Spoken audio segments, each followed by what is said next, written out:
আল্লাহ তাআলা যাক ভাল পায়, যাৰ কল্যাণ কৰিব বিচাৰে তাক 5টা বস্তু দান কৰে। মনত ৰাখিব, আল্লাহ তাআলা যাৰ প্ৰতি খুশ হয়, যাৰ লগত ৰহমতৰ মামলা কৰিব বিচাৰে তাক এই 5টা বস্তু দান কৰে। 1 নম্বৰত আল্লাহ তাআলাই তাক ইলম দান কৰে, শিক্ষা দান কৰে।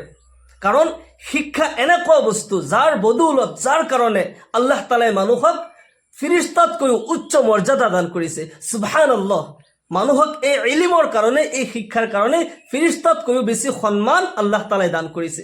আল্লাহ ৰাব্বুল আলামিন কুৰআনে কাৰীমৰ সূৰা বাকাৰাত এনেদৰে ইৰশাদ কৰে, ওয়াআল্লামা আদামাল আসমাআ কুল্লাহা সুম্মা আরাদাহুম আলাল মালাইকাতি ফাকালা আনবিউনি বিআসমাই হাউলাই ইন কুনতুম সাদিকিন। আল্লাহ তাআলাই হযরত আদম আলাইহিস সালামক ইলম দান কৰিলে, শিক্ষা দান কৰিলে, বহুত কিছু বস্তুৰ নাম আল্লাহ তাআলাই শিকালে।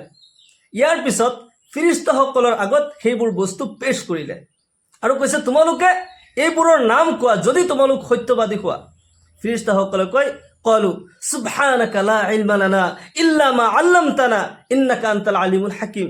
হে আল্লাহ সুবহানাহু তাআলা, আমি তো একোৱে নাজানো, আপুনি যিবোৰ আমাক শিকায় আমি সেইবোৰহে জানো। নিশ্চয় আপুনি সৰ্বজ্ঞাত, সৰ্বজ্ঞানী। আল্লাহ ৰাব্বুল আলামিন যেতিয়া আকৌ আদম আলাইহিস সালামৰ আগত এইবোৰ বস্তু পেশ কৰিলে, ক্বালা ইয়া আদম আনবিউহুম বিআসমাইহিম ফালাম্মা আনবাহুম বিআসমাইহিম ক্বালা আলাম আকুল লাকুম ইন্নী আ'লামু গায়বাস সামাওয়াতি ওয়াল আরদ ওয়া আ'লামু মা তুবদুনা ওয়া মা কুনতুম তাকতুমুন। আল্লাহ রাব্বুল আলামিন হযরত আদম আলাইহিস সালামৰ আগত এইবোৰ আকৌ পেশ কৰিলে আৰু ক'লে, হে আদম, তুমি এইবোৰৰ নাম কোৱা, এইবোৰৰ নাম তুমি বয়ান কৰা, এইবোৰৰ বিষয়ে কোৱা। হযৰত আদম আলাইহিস সালামে এইবোৰৰ নাম প্ৰকাশ কৰিলে, এইবোৰৰ নাম কৈ দিলে। আল্লাহ ৰাব্বুল আলামিন হযৰত আদম অৰ্থাৎ আদম জাতিক, মানব জাতিক শিক্ষাৰ কাৰণে, ইলমৰ কাৰণে ফিৰিস্তাতকৈ উচ্চ মৰ্যাদা দান কৰিছে। সুবহানাল্লাহি বিহামদিহি। সেইকাৰণে হাদিস শৰীফত আহিছে, আল্লাহৰ ৰাসূল জনাবে মুহাম্মদুৰ ৰাসূলুল্লাহ সাল্লাল্লাহু আলাইহি ওয়াসাল্লাম ইৰশাদ কৰে, শিক্ষাহীন মানুহ পহুৰ তুল্য হয়। অন্য ৰিৱায়াতত আহিছে, শিক্ষাহীন মানুহ মৰা কাঠৰ দৰে। মৰা কাঠক যিদৰে মানুহে নিজৰ নিজৰ ইচ্ছামতে ব্যৱহাৰ কৰিব পাৰে, যাৰ শিক্ষা নাই তাক জোনাতনে ব্যৱহাৰ কৰিব পাৰে। শিক্ষাহীন মানুহ অন্ধকাৰৰ দৰে হয়। আল্লাহৰ ৰাসূল জনাবে মুহাম্মদুৰ ৰাসূলুল্লাহ সাল্লাল্লাহু আলাইহি ওয়াসাল্লাম ইৰশাদ কৰে, মাই ইউৰিদিল্লাহু বিহি খায়ৰাই ইউফাক্কিহু ফিদ্দিন। আল্লাহ তাআলা যাৰ লগত ৰহমতৰ মামলা কৰিব বিচাৰে, আল্লাহ তাআলা যাৰ কল্যাণ কৰিব বিচাৰে তাক দ্বীনৰ সহি ইলম দান কৰে। এনেকুৱা ইলম যাৰ দ্বাৰা নিজৰ আত্মাক চিনি পায়, নিজৰ খালিক, নিজৰ সৃষ্টিকৰ্তা আল্লাহ ৰাব্বুল আলামিনক চিনি পায়। মনত ৰাখিব, শিক্ষাহীন মানুহ পহুৰ তুল্য। যাৰ শিক্ষা নাই সি নিজৰ আত্মাৰ দুশ্মন হয়, নিজৰ খালিকৰ দুশ্মন হয়। শিক্ষা আমি অৰ্জন কৰিবই লাগিব। মনত ৰাখিব, শিক্ষা কঞ্জুচ হয়, ইলম কৃপণ হয়।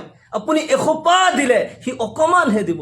সেইকাৰণে ইলম অৰ্জন কৰিবলৈ আমি আল্লাহ তাআলাৰ মদত বিচাৰিব লাগিব, আল্লাহ তাআলাৰ সহায় আমি বিচাৰিব লাগিব। আল্লাহ তাআলাৰ পয়গম্বৰ হযৰতে সুলাইমান আলাইহিস সালামৰ নবুৱতৰ সময়ত যেতিয়া আল্লাহ তাআলাই তেখেতক নবুৱত দান কৰিব, নবুৱত দান কৰাৰ আগত আল্লাহ তাআলাই প্ৰশ্ন কৰিলে, হে সুলাইমান, মই তোমাৰ আগত 2টা বস্তু ৰাখিলোঁ। এটা হৈছে ইলম, শিক্ষা, আৰু এটা হৈছে সম্পত্তি, ধন দৌলত। আৰু এই 2টাৰ মাজত তুমি যিকোনো এটা বিচৰা, সেইটোৱে তোমাক দিম। তুমি যদি শিক্ষা বিচৰা, তোমাক এনেকুৱা ইলম দান কৰিম, এনেকুৱা শিক্ষা মই তোমাক দান কৰিম যে এই পৃথিৱীত ইয়াৰ পূৰ্বে মই অন্য কাৰোবাক ইমান ইলম, ইমান শিক্ষা মই দান কৰা নাই। কিন্তু মনত ৰাখিবা, গোটেই দিন কষ্ট কৰি তুমি একমুঠি অন্ন তুমি যোগাৰ কৰিব নোৱাৰিবা। তুমি ভোকত থাকিব লাগিব, লঘোণত থাকিব লাগিব। কিন্তু যদি তুমি সম্পত্তি বিচৰা, তোমাক ইমানেই সম্পদশালী মই বনাই দিম, এনেকুৱা ডাঙৰ বাদশাহ মই বনাই দিম যে ইয়াৰ পূৰ্বে মই কাৰোবাক ইমান ডাঙৰ বাদশাহত দান কৰা নাই। কিন্তু মনত ৰাখিবা, তুমি ভণ্ড মূৰ্খ হৈ থাকিবা। হযৰতে সুলাইমান আলাইহিস সালাম এই কথা শুনাৰ লগে লগে সিজদাত পৰি কান্দি দিলে, ইয়া আল্লাহ, হে মোৰ পৰৱাৰদিগাৰ, হে মোৰ খুদা, আপুনি মোৰ প্ৰতি দয়া কৰক, ৰহম কৰক আৰু দয়া কৰি মোক আপুনি ইলম দান কৰক। সুবহানাল্লাহ।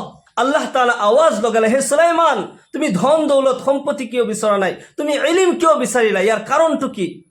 হযৰতে সুলাইমান আলাইহিস সালামে কয়, হে মোৰ পৰৱাৰদিগাৰ, হে মোৰ ৰব, হে মোৰ প্ৰতিপালক, মই গোটেই দিন কষ্ট কৰি যদি একমুঠি অন্ন মই যোগাৰ কৰিব নোৱাৰো, মই লঘোণতে থাকিম, মোৰ কোনো আপত্তি নাই।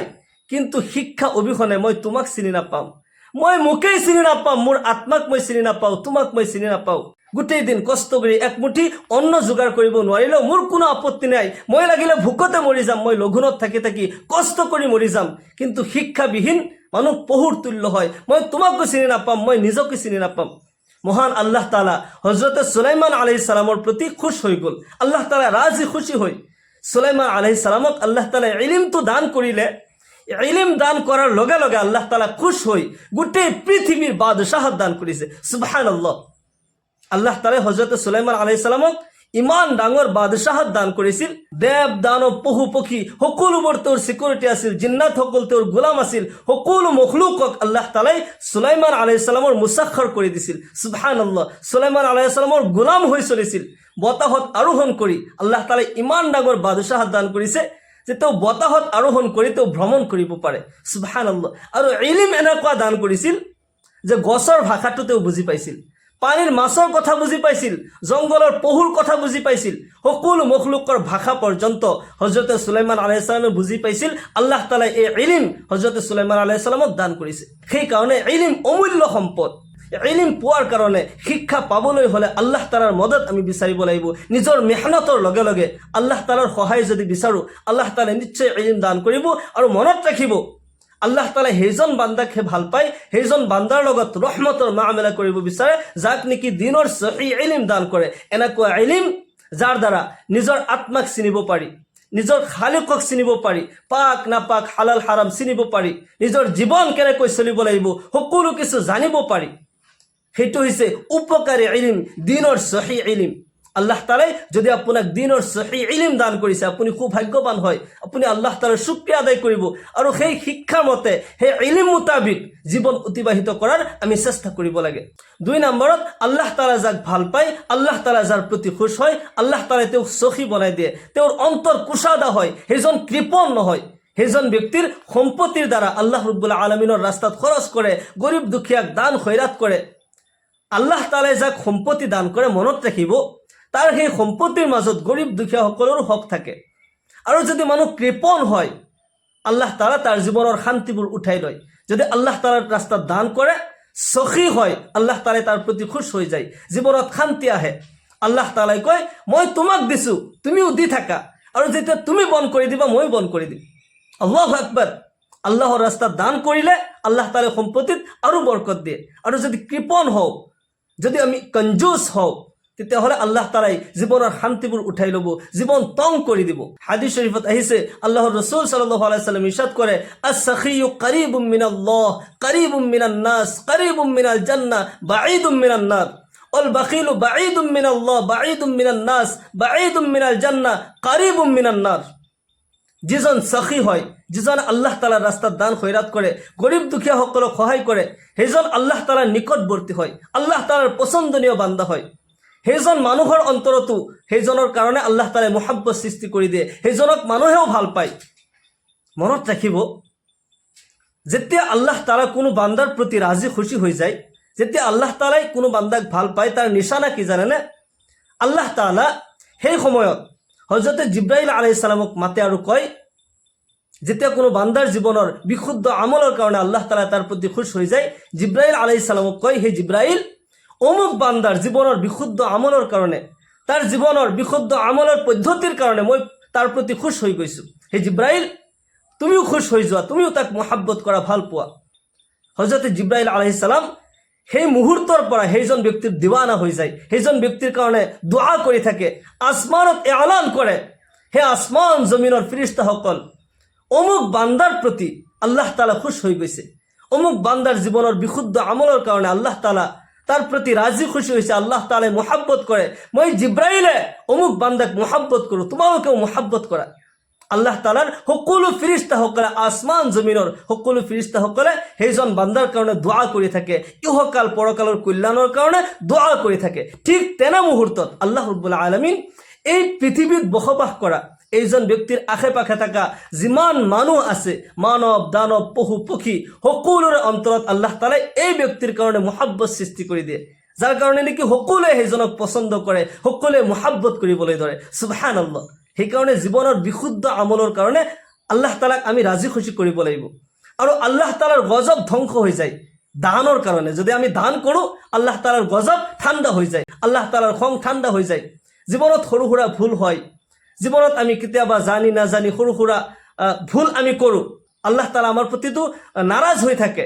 যেতিয়া আমি আল্লাহৰ ৰাস্তাত দান কৰোঁ, কোনো গৰীব দুখীয়াক সহায় কৰিলোঁ, অন্ধ ব্যক্তিক সহায় কৰিলোঁ, লেঙেৰাক সহায় কৰিলোঁ, বিকলাংগক যেতিয়া আমি সহায় কৰিলোঁ, আল্লাহ তাআলা ইয়াৰ বদৌলত আমাৰ প্ৰতি যি খং হৈ আছিল সেই খং ঠাণ্ডা হৈ যায়, আল্লাহ তাআলাই ভাল পায়।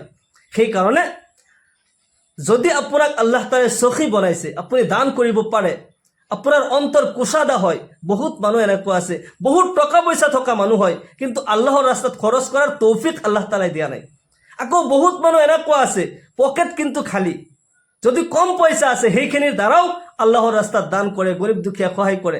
মনত ৰাখিব, কোটি টকাৰ মালিক যিজন, আল্লাহ তাআলাই সেইজনক যদি তৌফিক দিয়া নাই, আপুনি কোটি টকাৰ মালিক নহয় কিন্তু আপুনি দান কৰিব পাৰিছে, সেইজনতকৈ আপুনি ভাগ্যৱান হয়। তৃতীয় নম্বৰ, ইবাদতৰ তৌফিক। আল্লাহু আকবাৰ। আল্লাহ তাআলা যাৰ প্ৰতি খুশ হৈ যায়, যাৰ লগত ৰহমতৰ মামলা কৰিব বিচাৰে, যাৰ ইহকাল পৰকালৰ কল্যাণ আল্লাহ তাআলাই কৰিব বিচাৰে, তাক ইবাদতৰ তৌফিক দিয়ে, সেইজনে ইবাদত কৰাৰ সুযোগ পায়। এজন বান্দাই যেতিয়া আল্লাহ তাআলাৰ নাফৰমান হৈ চলিছে, নিজৰ ইচ্ছা মতে জীৱন অতিবাহিত কৰিছে, নিজৰ নফসৰ গোলামি কৰিছে, সেইজন খুশ হোৱাৰ কোনো প্ৰয়োজন নাই, কাৰণ আল্লাহ তাআলাই তাক ইবাদতৰ তৌফিক দিয়া নাই। মই এটা শেৰ প্ৰায়ে কৈ থাকোঁ, জব তুনে নামাজ नहीं पढ़ा ये मत सोच कि तुझे वक्त नहीं मिला। जब तूने नामाज नहीं पढ़ा ये मत सोच कि तुझे वक्त नहीं मिला। যেতিয়া তুমি নামাজ পঢ়া নাই এই কথা নাভাবিবা যে তুমি সময় নাপালা, মোৰ সময় নহল, মই ব্যস্ততাৰ কাৰণে সময় পাৰ হৈ গ'ল, वक्त पार হৈ গ'ল। बल्कि यह सोच कि तूने ऐसी कौन सी खता की है कि अल्लाह ने तुझे अपने सामने खड़ा करना भी गवारा नहीं किया।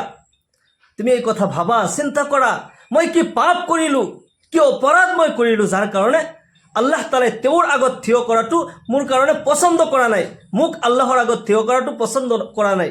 আস-সালাতু মি'ৰাজুল মুমিনিন। নামাজ মুমিনসকলৰ কাৰণে মি'ৰাজ হয়। নামাজৰ জৰিয়তে বান্দাই আল্লাহৰ লগত কথা পাতে, আল্লাহৰ লগত সাক্ষাৎ হয়। যদি এই নামাজৰ তৌফিক আল্লাহ তাআলাই দিয়া নাই, তেতিয়াহ'লে সেইজন বান্দাক আচলতে তাৰ জীৱনৰ সেই ইচ্ছাধীন চলাৰ কাৰণে তাৰ প্ৰতি খুশ হ'ব নালাগে। তো চিন্তা কৰিব লাগে যে মই কি পাপ কৰিলোঁ, মই কি অপৰাধ কৰিলোঁ, যাৰ কাৰণে সিজদাৰ তৌফিক আল্লাহ তাআলাই উঠাই ল'লে। যদি আল্লাহ তাআলাই ইবাদতৰ তৌফিক দিছে, আপুনি নেক আমল কৰিব পাৰিছে, আপুনি নামাজ পঢ়িব পাৰিছে, কোৰআন পঢ়িব পাৰিছে, জিকিৰ আজকাৰ কৰিব পাৰিছে, আল্লাহ তাআলা আপোনাৰ প্ৰতি দয়াবান হয়, মেহেৰবান হয়, যাৰ কাৰণে আপুনি এই ইবাদতৰ সুযোগ পাইছে, তৌফিক আল্লাহ তাআলাই দান কৰিছে। আপুনি আল্লাহৰ শুকৰিয়া আদায় কৰক, ইহকাল পৰকালৰ কল্যাণ আল্লাহ তাআলাই আপোনাক দান কৰিব। অক্তিভাৱে যদি কিছুমান মাসাইব আহিছে, ধৈৰ্য ধৰক, কাৰণ অন্ধকাৰৰ পিছত পোহৰ নিশ্চয় আছে। ইন্না মাআল উসৰি ইসৰা। কষ্টৰ পিছত আসানি নিশ্চয় আছে। এই জীৱনত কষ্ট হলেও পৰকালত আল্লাহ তাআলাই আপোনাৰ কাৰণে শান্তি ৰাখি থৈছে, জান্নাতৰ পুৰস্কাৰ আল্লাহ তাআলাই আপোনাৰ কাৰণে ৰাখি থৈছে। 4 নম্বৰত, যি বান্দাৰ প্ৰতি আল্লাহ তাআলা খুশ হৈ যায়, সেইজন বান্দাক আল্লাহ তাআলাই নম্ৰতা দান কৰে, ভদ্ৰতা দান কৰে। সেইজন বান্দা যেতিয়া কাৰোবাৰ লগত কথা কয়, শান্ত সুস্থভাৱে কথা কয়, জমিনত যেতিয়া চলা ফুৰা কৰে, শান্ত সুস্থভাৱে চলা ফুৰা কৰে, বুকু টান কৰি, সিনা টান কৰি তেওঁ ঘূৰি নুফুৰে। লুকমান হাকিম তেখেতৰ পুত্ৰক কৈছিল, লা তামশি ফিল আৰদি মাৰহা ইন্নাকা লান তাখৰিকাল আৰদ ওয়া লান তাবলুগাল জিবালা তুলা। হে মোৰ মৰমৰ পুত্ৰ, তুমি জমিনত সিনা টান কৰি তুমি ঘূৰি নুফুৰিবা, তুমি নম্ৰ ভদ্ৰ হৈ ঘূৰি ফুৰা, কাৰণ তুমি ইমানো শক্তিশালী হোৱা নাই যে তুমি ভৰিৰে গছকি জমিন ফালি দিব পাৰিবা, আৰু তোমাৰ উচ্চতা ইমানো হোৱা নাই যে তুমি পাহাৰ অতিক্ৰম কৰিব পাৰিবা। সেইকাৰণে আল্লাহৰ জমিনত নম্ৰ ভদ্ৰ হৈ তুমি চলা।